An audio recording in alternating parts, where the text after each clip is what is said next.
नमस्कार दोस्तों, स्वागत है आपका आर्ट ऑफ कैंडलस्टिक में। यस दोस्तों, अभी की अगर हम लोग सबसे बड़ी ब्रेकिंग न्यूज की बात करें तो बहुत सारे लोगों ने जरूर देखा होगा। काफी लोगों ने कमेंट सेक्शन में भी उस पॉइंट को मेंशन किया था कि सर इस पॉइंट को जरूर कवर करना।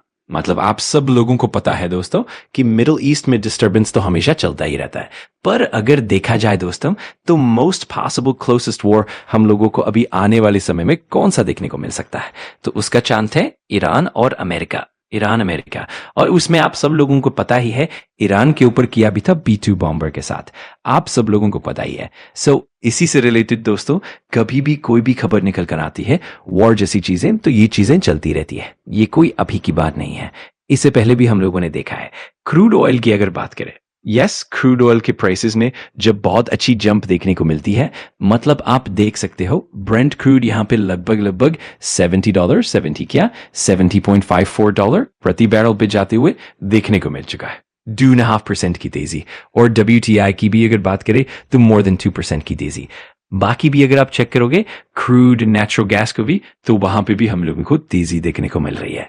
तो कोई भी खबर इस प्रकार की निकल कर आती है, एंड अलॉन्ग विद दैट जब ऑयल के प्राइसेस में भी बड़े मूवमेंट्स देखने को मिलते हैं, तो कुछ न कुछ पर्दे के पीछे बड़ी खबर जरूर चल रही होती है। इजराइल की अगर हम बात करें तो आप सब लोगों को पता ही है, मतलब जो प्राइम मिनिस्टर इजराइल के हैं वो फिलहाल अब ट्रंप से मिलने के लिए यूएस जा रहे हैं। ईरान को धमकी देखी रखी हुई है कि अगर अमेरिका की डिमांड पूरी नहीं हुई तो कुछ बहुत टफ होगा, मतलब कुछ ना कुछ तो होगा। ये धमकी फिलहाल अमेरिका ने रखी है, ट्रंप ने मिडिल ईस्ट में ईरान के करीब भेजते हुए देखने को मिल रहा है। मतलब इससे रिलेटेड खबरें आ रही है।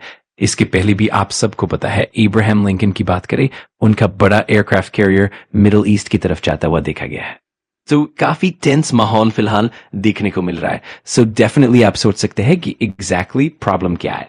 मतलब अभी रिसेंटली अमेरिका और ईरान के बीच में ओमान में बातचीत हुई थी, पर वो फेल हो गई।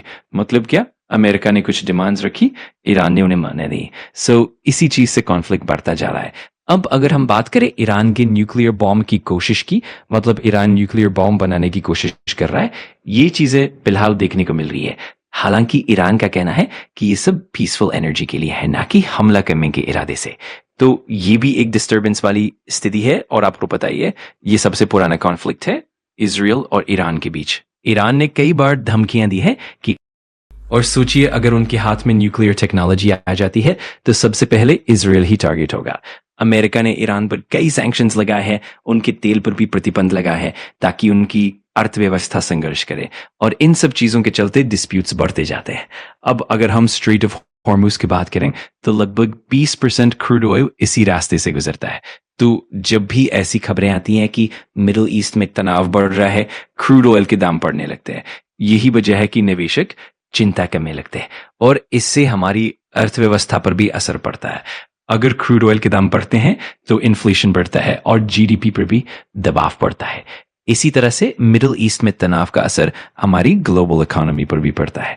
तो कुल मिलाकर जब भी ईरान, इजराइल और अमेरिका के बीच तनाव बढ़ता है तो क्रूड ऑयल की कीमतों में उछाल आता है, जो हमारी अर्थव्यवस्था के लिए नकारात्मक होता है। इसलिए हमें हमेशा इन परिस्थितियों पर नजर रखनी चाहिए। चलो देखते हैं आगे क्या सकारात्मक विकास सामने आता है। अगर आपको वीडियो जानकारीपूर्ण लगा तो लाइक कर देना, कमेंट करके बताना कि अगला टॉपिक कौन सा चाहिए, और सब्सक्राइब कर लेना आर्ट ऑफ कैंडलस्टिक को, ताकि ऐसे ही पावरफुल लर्निंग वीडियोस आप मिस ना करो। Thanks for watching. मैं मिलता हूँ अगली वीडियो में। सीखते रहो, पढ़ते रहो।